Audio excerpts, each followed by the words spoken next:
Joining me now is Tanzina Vega, host of The Takeaway on WNYC. Tanzina, thank you so much for joining me today. I really appreciate it. Thanks so much for having me. This is great. I know that it's an unfortunate sort of circumstances that we're talking. On one hand, it's been great that there has been so much attention on diversity, much needed attention on diversity across all sectors, but particularly in media, which is responsible for some of this reporting and some of the news that people are getting about what is going on, whether it is health disparities from the coronavirus pandemic or the protests and the unrest about police brutality, all of it coming together at a very interesting time when people are at home and have to be an audience member to this. But let's talk about media diversity. That's something that you have been really focused on for some time and have advocated for. And watching your tweets, whether it's when the Washington Post announced that they were hiring a racism team, or when CNN also, your former gig, also announced the same. There's been so much on this. How do you feel about this sudden movement? So I think there's a couple of ways to look at this. I mean, just for folks who aren't familiar with my background, I started a race beat at the New York Times around 2013 because I thought that there was just a hole in a lot of our coverage. The biggest issue at the time was just the fact that this country's demographics were going to shift so significantly in the coming decades that it was something we needed to look at. And I never intended for that to be a one-person thing. I always thought, if I could start covering communities of color more effectively across the country, then we can start to infuse this way of thinking through the rest of the newsroom. Unfortunately, that wasn't the case then. I think we're starting to see some shifts now. As you mentioned, I have worked at CNN, I've worked at the New York Times, so I know the privileges that come with working at a large news organization like that. I mean, basically, you're the Times, you're CNN, you're even the Washington Post. You can flood the zone, if you will, with reporters and editors and videographers and photographers, and all that is great. We need these organizations paying attention to the racial disparities in this country. Where I think it's lacking is in the fact that these are often responses to criticisms for not covering race more effectively to begin with, or not really covering it at all. And so I think what happens is you see an outpouring of criticism, and some of it is positive, some of it is negative, but just saying we need you to do better. News organizations need to be not just better in terms of their coverage, but better in terms of who's making the editorial decisions and the reporters that are out there. So for the CNN, the New York Times, and the Washington Post and others to cover race is great. I think what's going to happen is because they're the behemoths in the room, they knock out smaller outlets sometimes that have already been on the ground in their cities covering these things more effectively or more closely. So I think I'd like to see more partnering up with smaller news outlets, people who are closer to the ground, maybe less traditional news sources and news organizations, to get some of that glow that comes from reporting on such an important issue in the New York Times or a CNN, for example. I think that's a really great point. We know that in general, that has been the problem, right? There is this majority of individuals who have the decision-making power, and we largely see that that does not reflect what the United States looks like. And we've seen that whether you're talking about the C-suite or in politics largely, but not a lot of people understand that that is and continues to be a problem in media. If I could take 2 seconds to just give my background as well, having been a young journalist, a minority, unable to afford an internship in an expensive market, that automatically left me out of the loop to be able to enter a larger newsroom once I was ready and graduated. And I'm sure that is the story across the board for minorities and first-generation immigrants. And so how do we change that? How do we bring attention to that when the news media is so bad at reporting on itself? First of all, I think we need to get rid of unpaid internships. I think they are one of the biggest class barriers to access to journalism. And I'm sure they exist in other places as well, in other industries. But I think when we talk about unpaid internships, it really eliminates the possibility for anyone. I mean, I've worked since I was 14 years old. Anyone who has to get a job, anyone who has to make money cannot, survive on not getting paid.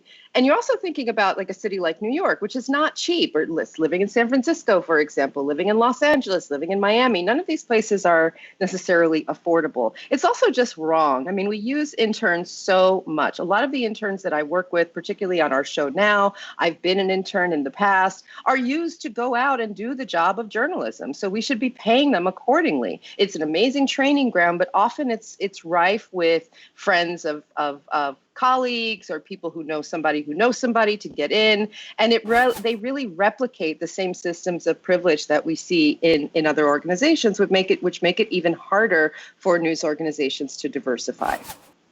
When we're looking at the current situation, unemployment rampant, and that has been hitting the news industry as well, does that not exacerbate the problem if you're trying to diversify, but also with a smaller talent pool? Absolutely. I mean, I think news organizations are under a tremendous amount of pressure across the board because the margins have been really thin. You know, as we see, I mean, we look at an organization like the New York Times, which is sort of, really pulled out with being able to get subscribers to pay for their news. We don't see that all the time. And so, yes, we are under a tremendous amount of pressure. The margins are very thin. Advertisers are, sort of feeling the pressure as well. Some news organizations rely on nonprofit and foundation money to survive, and all of that is also at risk because of the coronavirus pandemic. But I think this is across the board. I think what ends up happening is oftentimes the people who are lowest in, who have low ranking positions or positions that aren't deemed essential in newsrooms might be let go. Are those people tending to be people of color? We'll have to see. But I also think it could affect recruitment. And I hope that's not the case going forward. I really hope that we continue to try and make sincere efforts at recruitment of different communities, because our newsrooms desperately need it, and because our viewers and our listeners are paying attention, and our readers are paying attention to that. How do we set the bar for what better coverage looks like when it comes to including race? I've often joked in the newsrooms I've worked with that including the statistics or the demographics is just another way of actually singling out and showing that prejudice rather than being more informative to the readers. And you have to sort of normalize certain things. But that's just one step. What else can we do? And how do we ensure, these behemoths like the Washington Post, CNN, and New York Times can in fact change the course of reporting? I think, to be honest with you, I think some of the course changes that we're seeing are also happening at smaller outlets that are a little more ambitious and a little more nimble with their reporting. So I think we're seeing things happening at smaller outlets.